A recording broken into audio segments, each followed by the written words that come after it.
Io contesto le tempistiche, nel senso che poi siamo all'interno di proprietà di RFI, la gara e l'appalto è di RFI e quindi le contestazioni tecniche sono all'interno tra di loro.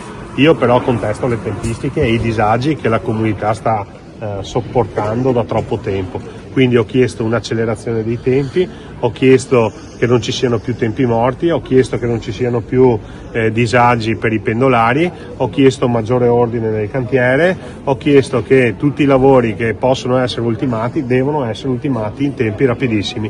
Pretendo che la stazione sia decente sia nella fase di cantiere sia nella fase di ultimazione del cantiere, però non accetto di avere una stazione che sembra davvero una stazione da terzo mondo. Quindi patti chiari, amicizia lunga, se rispetteranno queste condizioni andremo avanti a collaborativi, se no diversamente dovremo muoverci su alti livelli. Però devo dire che l'atteggiamento di RFI è stato assolutamente costruttivo, hanno capito che il disagio che stiamo sopportando è arrivato a livelli troppo alti e quindi sono pronti a correre ai pari integrando con altre aziende e soprattutto garantendo le tempistiche e la qualità delle opere.